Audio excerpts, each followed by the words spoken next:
Баршаңызға сәлем, оқушылар. 7-ші сыныптың қазақ тілі пәнінен бұл жолы Арман ПВ баспасы бойынша 4-ші бөлімнің 24-ші сабағына арналған тапсырмаларды орындайтын боламыз. Бізде 4-ші бөлімнің жалпы атауы сүйіспеншілік пен достық тақырыбына арналатын болса, қазақ тілі грамматикасынан етістіктің түрлері есімше, көсемше, тұйық етістікке арналатын болады. Ал 24-ші сабағымыздың тақырыбы қой сүйеді баласын қоңырым деп. Осылай аталады. Осы тақырыптарға байланысты тапсырмаларды бірге орындайтын боламыз. Оқушылар, сабағымды бастамас бұрын мынада ескерту жасағым келіп отыр. Алдағы уақытта осы Арман ПВ баспасы бойынша 7-ші сыныптың қазақ тілі мен қазақ әдебиеті пәнінен жыл соңына дейін, яғни сіздер 7-ші сыныпты аяқтағанша сабақ жүргізетін боламын. Бұл уақытқа дейін өз YouTube каналымда Атамұра баспасы бойынша сабақта жүргізіп келе жатырмын. Енді оған осы Арман ПВ баспасынан сабақтарда қосқым келіп отыр. Сондықтан менің YouTube каналыма тіркеліп қойыңыздар. Алдағы уақытта мені жоғалтып алмас үшін міндетті түрде тіркеліңіздер және менің YouTube каналымда көрсетілген әрбір сабақты соңына дейін көріңіздер. Оқушылар, кейбір тапсырмалар сіздерде көрсетілмеуі мүмкін. Ол тапсырмалар әрине тыңдалымға арналған тапсырмалар болады. Тыңдалымға арналған тапсырмаларды тыңдау үшін, көру үшін, есту үшін арнайы аудио таспалар керек. Ондай мүмкіндік менің қолымда болмауына байланысты ондай тапсырмалар кейде орындалмай жатады. Бірақ тапсырманың сұрағына қарасаң жауап беруге мүмкін болатын, түсінікті болатын сұрақтар болады кейде, ал ондай тапсырмаларды міндетті түрде орындайтын боламыз. Барлығы түсінікті болса, кеттік. Тыңдалым мәтіні бойынша сұрақтарға жауап беріңдер. Үзіндіде ересектер мен балалар арасындағы қарым-қатынас қалай көрініс тапқан? Абайды сағынған Олжанның баласын алдымен әкесіне жіберуі нені білдіреді? Қалай ойлайсыңдар? Әкесі баласын неге сүймеді? Құшағына неге қыспады? Ес білгеннен бері қарай әкесінің қабағын жұтаң құста күн райын баққан кәрі бақташыдай бағып, танып өскен деген жолдардан не ұқтың? Бұл тыңдалымның сұрағына мән беретін болсақ, енді Абай жолы роман эпопеясынан алынған үзінді, яғни бала Абайдың өмірінен алынған үзінді болуы керек. Енді бұл сұраққа жауап беру мүмкін, өйткені барлығымыз білеміз, Абай Құнанбайұлын оқимыз деген сияқты. Енді осы сұрақтарға жауап береміз.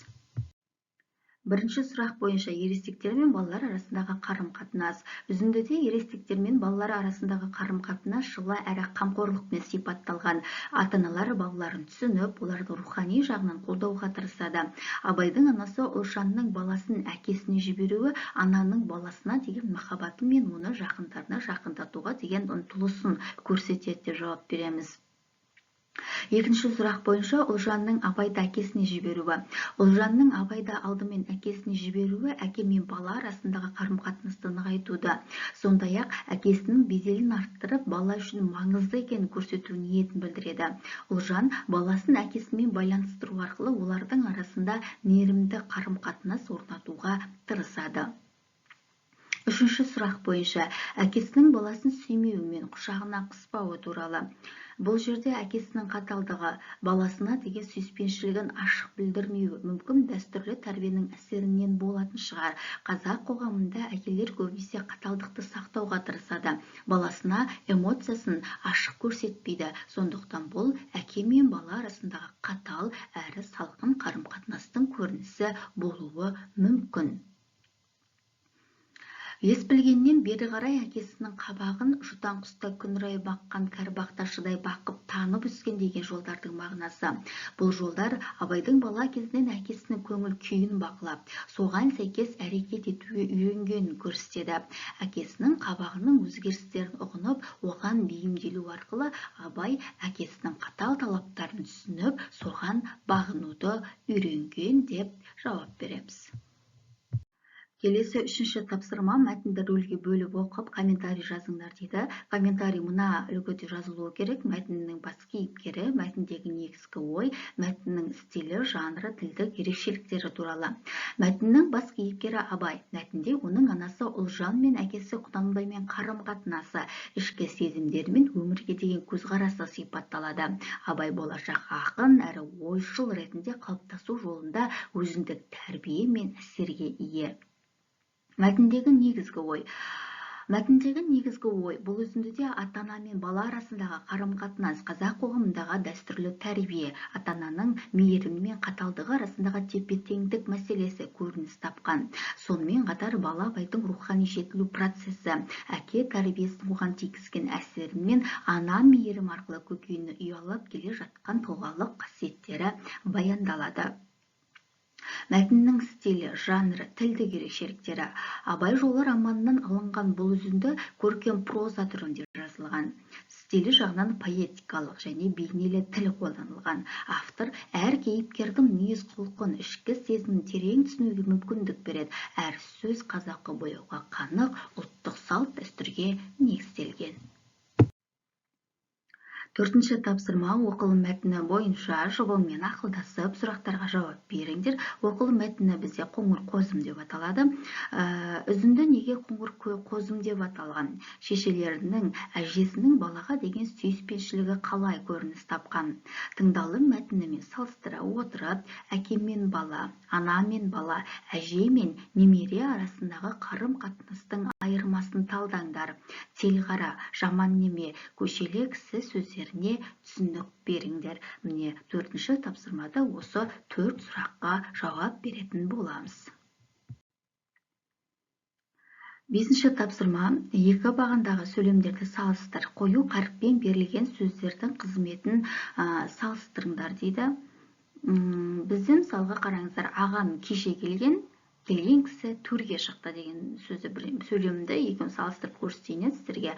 Бірінші сөйлемде, яғни ағам кеше келген деген сөйлемде келген сөзі етістік ретінде қолданылып, өткен шақты білдіреді. Яғни түбірі келген дегеніміз бұрынғы өткен шақ есімшесінің жұрнағы. Бұл жерде іс-әрекетті орындаушы ағам, яғни ағасының кеше келгенін білдіріп тұр. Ал екінші сөйлемде келген сөзі анықтауыштық қызметте тұр, яғни есімше ретінде қолданылып, қандай кісі деген сұраққа жауап береді. Бұл жерде ол келген деген қасиетке ие адамды сипаттайды. Яғни қараңыздар, келген кісі төрге шықты.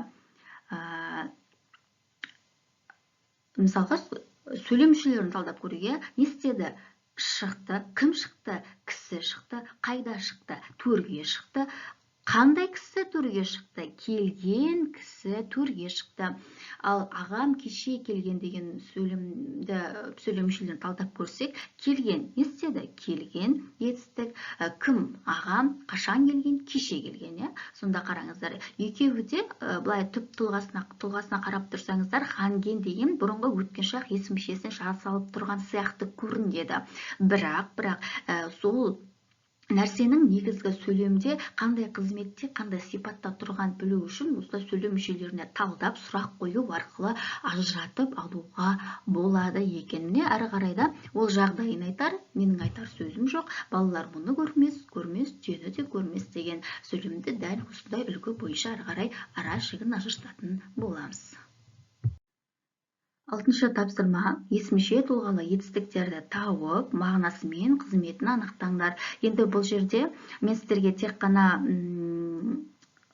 есімше тұлғалы етістіктерді ғана жазып көрсеттім. Бұл есімшелер қандай есімшелер барлығын анықтап көрсеттім. Енді барлығын көшіріп жазу міндетті емес. Енді мысалға осы сөздер қай мақал мәтелдерде кездеседі, соның барлығын өздеріңіз ажыратып аласыздар. Ол енді кітапта берілген нәрсе. Жетінші тапсырма, артық болмас білгенің айдары бойынша қазақ халқының баланы еркелетуі басқа халықтан ерекше деген пікірге келісетін, келіспейтініңді дәлелдеп, дискурсивті эссе жазыңдар. Қазақ халқында бала тәрбиесі мен баланы еркелетудің өзіндік ұлттық ерекшеліктері бар деген пікірге мен толық келісемін. Қазақ қоғамында баланы еркелету дәстүрі ерекше рөл атқарады және бұл басқа халықтардан айтарлықтай ерекшеленеді. Қазақ халқының баланы еркелетуге байланысты қолданатын сөздері, атаулары мен іс-әрекеттері қазақтың рухани әлемін айқындап, мейірімділік пен сүйіспеншілікке толы екенін көрсетеді. Қазақтар баланы еркелету кезінде оның жеке тұлғалық ерекшеліктерін ескере отырып, әртүрлі атаулар береді. Мысалы, қоңыр қозым, айым, күнім, құлыншағым, ботам секілді сөздер баланың ата-анасына қаншалықты қымбат екенін және оның орны ерекше екенін айғақтайды. Бұл тек сүйіспеншіліктің ғана емес, сонымен қатар ата-ананың баланы қорғауға деген жауапкершілігінің көрінісі. Басқа халықтар да балаларды еркелету үшін әртүрлі сөздер қолданғанымен, қазақ тіліндегі осы атаулардың астарында халқымыздың табиғатпен және ұлттық дүние таныммен байланысы терең сезіледі. Қазақтарда бала ауылдың баласы деген сөз бар. Бұл баланы тек ата-анасы ғана емес, бүкіл қоғамның еркелетіп қамқорлық көрсететініне куәлік етеді. Мұндай қоғамдық деңгейде балаға деген мейірім көрсетудің қазақ халқында терең тамыры бар. Дегенмен, баланы еркелетуде қазақ дәстүрінде белгілі бір шектеулер де болады. Балаға шектен тыс еркіндік бермеу, оған өмірде жауапкершілік үйретуде қазақтардың тәрбиелік тәсілдерінде кездеседі. Бұл өз кезегінде баланы тәуелсіздікке, өмірге дайын болуға тәрбиелейді. Қазақ халқы баланы еркелетумен қатар үлкенге құрмет, кішіге ізет қағидаларын сақтап, үлкендердің айтқанын тыңдауға, сыйлауға баулиды. Қорытындылай келе, қазақ халқының баланы еркелету дәстүрі ерекше, әрі басқа халықтардан айырмашылығы бар. Бұл тек ата-ананың мейірімі емес, баланы бүкіл қоғамның қорғауы мен қамқорлығын білдіретін тәрбиелік ерекшелік. Балаға деген ерекше ықылас пен табиғатпен ұштастырылған тәрбиенің үйлесімі қазақ халқының мәдениетіне терең орын алған және бұл дәстүр әрқашан жалғаса бермек. 8-ші тапсырма. Айналайын сөзінің шығу тарихын зерттеңдер. Айналайын сөзі қазақ халқында кеңінен қолданылатын ерекше жылы сөздердің бірі. Бұл сөздің түпкі мағынасы мен шығу тарихы қазақ халқының дүние танымы мен рухани өміріне тікелей байланысты. Айналайын сөзінің түп тамыры көне дәстүрлерден бастау алады. Қазақтарда жақын адамға деген сүйіспеншілікті, оның аман саулығына деген тілекті білдіру үшін қолданылатын бұл сөздің мағынасы сені қорғау үшін айналып қорған болуға дайынмын дегенді білдіреді екен. Айналайын сөзі айналып қана жүрейін немесе жаныңнан айналып кете берейін деген тіркестерден қысқарып, уақыт өте келе жылы жайлы сөзге айналған деп есептеледі. Қазақтарда біреудің саулығы үшін жамандықтан айналу, оның амандығы үшін тілек білдіру дәстүрі бар. Бұл дәстүрдің өзі адамның өзгенің орнына қандай да бір қиындықты немесе ауруды өзіне қабылдауға даяр екенін білдіреді. Мысалы, қасыңнан айналып кетейін деген тіркес жақын адамына деген шексіз қамқорлық пен ықыласты білдіреді.